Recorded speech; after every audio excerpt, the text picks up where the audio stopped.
Hello students. आज हम पढ़ रहे हैं हमारी जो सेकंड चैप्टर है 11th केमिस्ट्री का।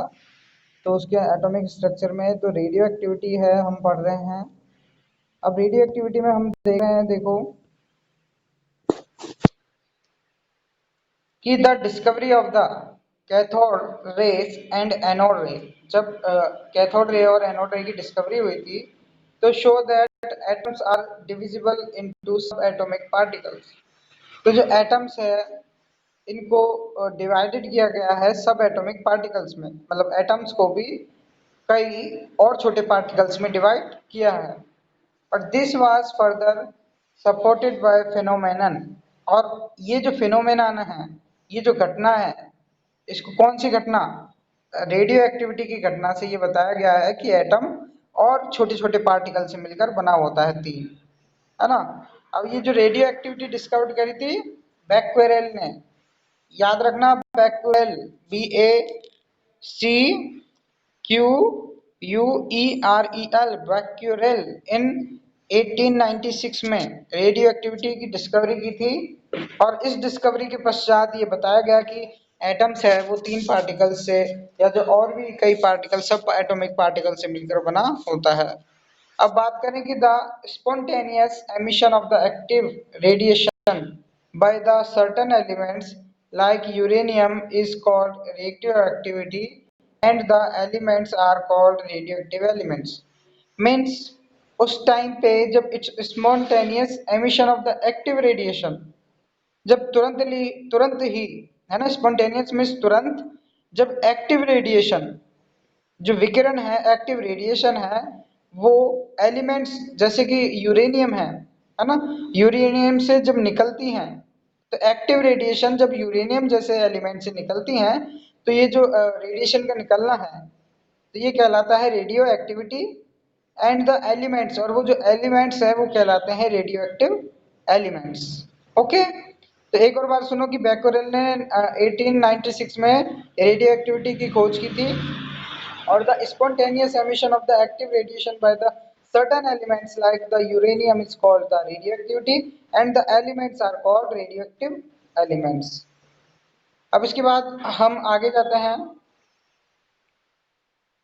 कि on placing a sample of uranium minerals in lead block the allowing the emitted rays to pass through the strong electric and magnetic field, the radiation is resolved into the direction.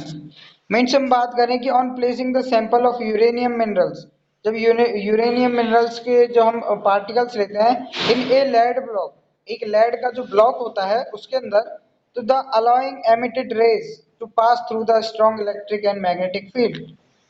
तो उसमें जो emitted rays हैं वो गुजरती हैं strong electric और magnetic field से, है ना। तो on placing a sample of uranium in A minerals, जो यूरेनियम मिनरल्स का इन ए लेड ब्लॉक भी जब हम लेते हैं, जब उसमें से जो रेज निकलती है ना, बॉक्स में से रेज के लिए मतलब एक होल कर देते हैं और वो रेज निकलती हैं इलेक्ट्रिक और मैग्नेटिक फील्ड में। तो the radiation is resolve into three direction. तो जो रेज है उनकी डायरेक्शन कितनी हो जाती है, तीन डायरेक्शन में उन रेज की डायरेक्शन होती है। कैसे होती है वो देखो,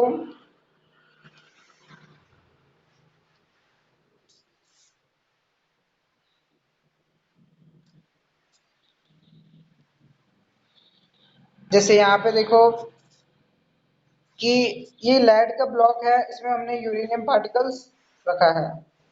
ये जो हमारा लेड का ब्लॉक है इसके अंदर हमने ये यूरेनियम पार्टिकल्स रखा है और इससे जो रेडियो एक्टिव रेस है वो क्या होती हैं, रेडियो एक्टिव रेस सीधी निकलती हैं। अब रेडियो एक्टिव रेस देखो, जो नेगेटिव पार्ट की ओर जो रेस जाती हैं, नेगेटिव पार्ट की ओर, बैटरी के या इलेक्ट्रिक फील्ड के नेगेटिव पार्ट की ओर जो रेस जाती हैं उन्हें अल्फा रेस कहते हैं। ओके, तो बैटरी के नेगेटिव पार्टिकल्स की ओर जो रेस जाती है उन्हें अल्फा रेस। अब नेगेटिव पार्ट की ओर जा रही है तो इन पे कौन सा चार्ज होना चाहिए, पॉजिटिव चार्ज होना चाहिए जब ये नेगेटिव पार्ट की ओर जाती है। ठीक है, तो ये याद रखना है अल्फा रेस में कौन सा चार्ज होता है, पॉजिटिव चार्ज। और फिर जो रेस पॉजिटिव इलेक्ट्रिक फील्ड के पॉजिटिव पार्ट की ओर जाती है वो बीटा रेस, और पॉजिटिव पार्ट की ओर जा रही है तो इसका मतलब इस पे नेगेटिव चार्ज होना चाहिए। ओके। और जो बिना मुड़े जब अपन मतलब दोनों ही फील्ड नहीं लगते हैं, है ना, या फिर दोनों ही फील्ड को बैलेंस कर दें, तो जो रेस है एकदम क्या जाती है, सीधी जाती है, जिसे क्या कहते हैं, गामा रेस कहते हैं। ओके। तब ये रेडियो एक्टिव सब्सटेंस, ये लेड का ब्लॉक, और ये जो हमारा इलेक्ट्रिक फील्ड, और ये अल्फा रेस, ये बीटा रेस और ये गामा रेस, तो अल्फा बीटा गामा रेस के बारे में, ये जो रेडियो एक्टिव रेस हैं, तो इसके बारे में हमको नॉलेज होना चाहिए। अब देखो आगे की तरफ,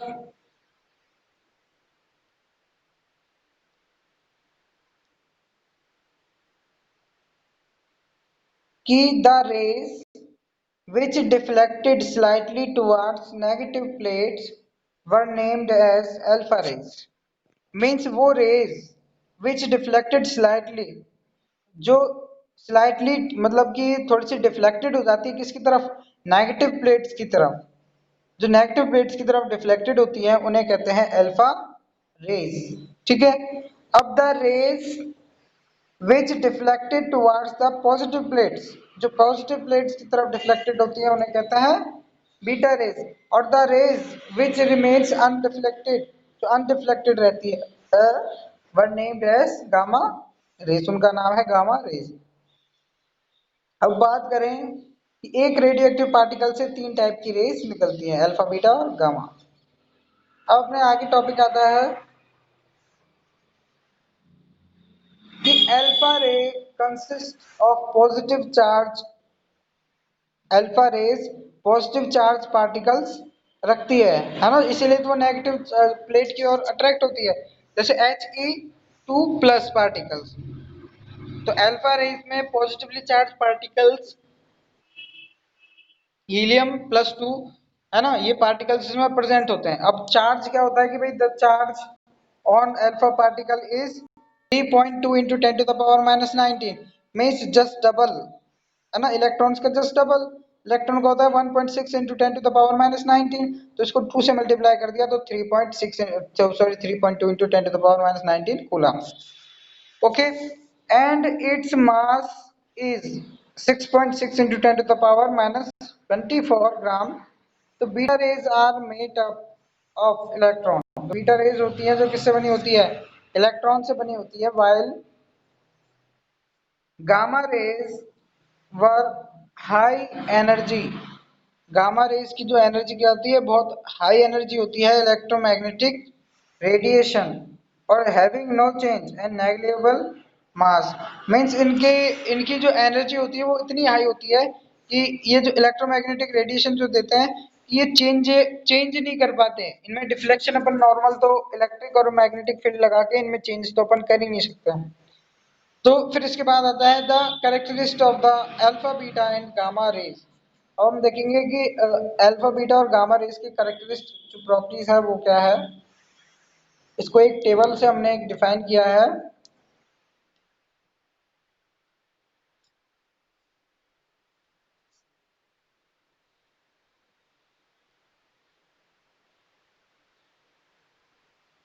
पहले हम वो टेबल देखते हैं अल्फा बीटा और गामा रेज की।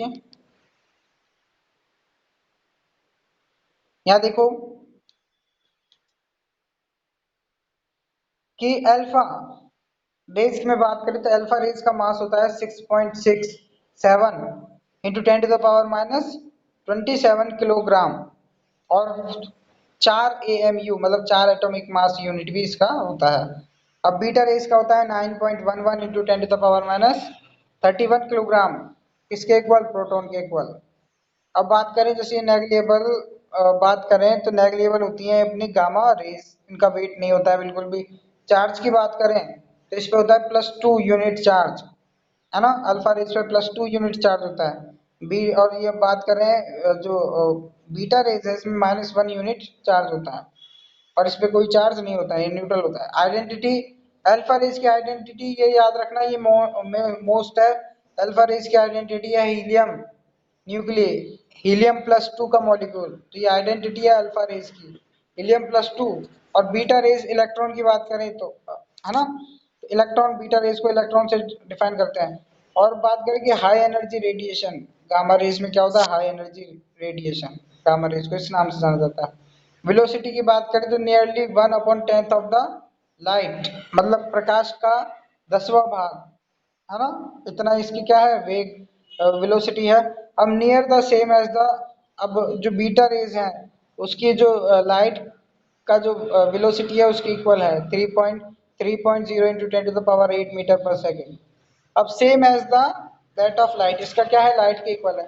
तो बस अल्फा रेज है उसका क्या है, लाइट का 10वां है, 10वां पार्ट ही उसकी वेलोसिटी है। अब affect of the electric field, alpha rays का क्या इफेक्ट है कि डिफ्लेक्टेड टुवर्ड्स नेगेटिव प्लेट्स, कि अल्फा रेज नेगेटिव प्लेट की तरफ डिफ्लेक्ट हो जाती है और ये हो जाती है डिफ्लेक्टेड टुवर्ड्स पॉजिटिव प्लेट्स, और ये डिफ्लेक्टेड नहीं होती है। अब बात करें पेनिट्रेटिंग पावर मींस भेदन क्षमता, किसी चीज को भेदने की क्षमता, पेनिट्रेटिंग पावर। तो द स्मॉल, अल्फा पार्टिकल्स की स्मॉल है ना। अब बीटा रेस की बात करें तो बीटा रेस की 100 गुना ज्यादा है अल्फा रेस से। और बात करें गामा रेस की तो गामा रेस की सबसे ज्यादा है 10,000 टाइम ज्यादा अल्फा रेस से। ओके, तो ये थे हमारे characteristics of alpha beta and gamma rays. अब इसके बाद हमारा टॉपिक स्टार्ट होता है मॉडल्स, एटॉमिक मॉडल्स हम पढ़ेंगे। और एटॉमिक मॉडल्स जो मोस्ट एटॉमिक मॉडल्स हैं उनमें से जो सबसे पहला थॉमसन वाला एटॉमिक मॉडल है वो हम पढ़ रहे हैं।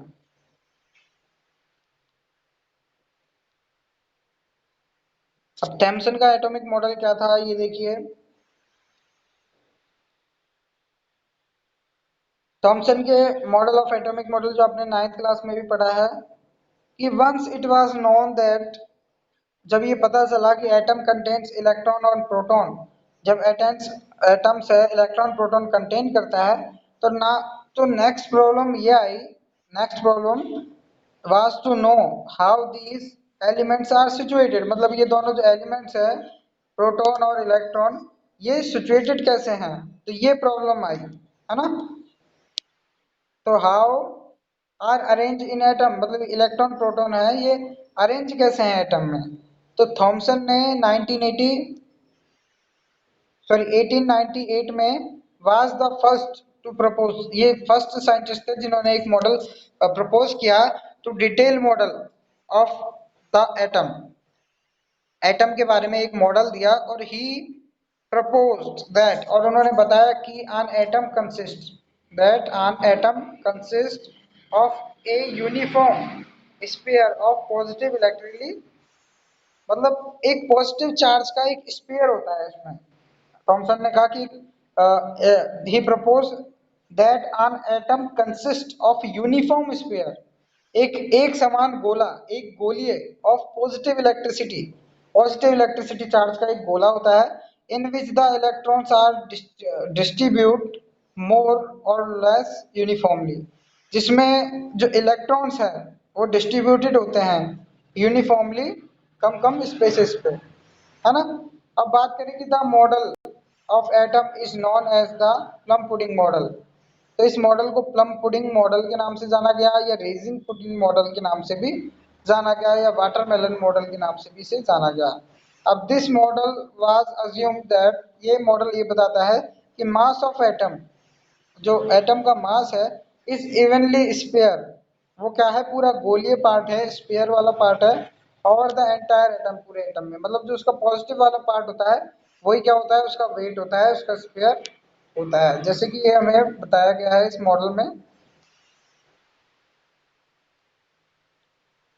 यहाँ देखो कि जिस पर ये माना कि ये तो क्या है, एक पॉजिटिव चार्ज का गोला है, ये पूरा क्या है, पॉजिटिव चार्ज का गोला है, और इसके अंदर छोटे छोटे इलेक्ट्रॉन्स है वो सिचुएटेड होते हैं, जैसे केक के अंदर छोटी छोटी मिठाइयाँ, चॉकलेट इस तरीके से लगी रहती है ना। प्लम, प्लम एक फल होता है ना, आपको बता दूं प्लम एक फल होता है जो पुडिंग, है ना, उसके अंदर क्या होता है, सिचुएटेड रहता है एक ये अपना विदेशी मिठाई है ना। और रेजिन पुडिंग मीन्स जैसे केक के अंदर अगर अपन या हलवे के अंदर जैसे अपन किशमिश डाल के रखते हैं, तो उसी तरीके से पॉजिटिव चार्ज वाले स्पेयर के अंदर इलेक्ट्रॉन सिचुएटेड होते हैं।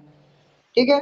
तो इसलिए, और जैसे वाटरमेलन के अंदर हम बात करें, जो बीज सिचुएटेड होता है, तो इसलिए इसको वाटरमेलन मेडल भी कहते हैं। और हिंदुस्तान की बात करें तो हिंदुस्तान में जैसे मोतीचूर के लड्डू में काली मिर्च के दाने स्थित होते हैं, उसी तरीके से हिंदुस्तानियों को में ये डिफाइन किया गया। ठीक है। तो अब बात करें और आगे कि this model could explain electrical neutrally of the atom. ये बताता है कि जो ये मॉडल एक्सप्लेन करता है कि इलेक्ट्रिकल न्यूट्रली ऑफ एटम, ये इलेक्ट्रिकल न्यूट्रली होता है एटम, है ना। But fail to explain observation of the Rutherford alpha particle scattering experiment. लेकिन ये इसका जो ड्रॉबैक भी बोल सकते हैं कि ये explain to observation of the Rutherford alpha particle scattering experiment को ये एक्सप्लेन नहीं कर पाया, ये उसको एक्सप्लेन करने में फेल हो गया। तो ये तो था हमारा थॉमसन का एटॉमिक मॉडल। अब कल जो हमारा इंपॉर्टेंट मॉडल है वो हम पढ़ेंगे रदरफोर्ड का अल्फा पार्टिकल स्कैटरिंग एक्सपेरिमेंट। बहुत मोस्ट रहेगा और सबसे लेंथी रहेगा। तो कल हम पूरा यही चैप्टर हो पाएगा, alpha particle scattering model. Okay.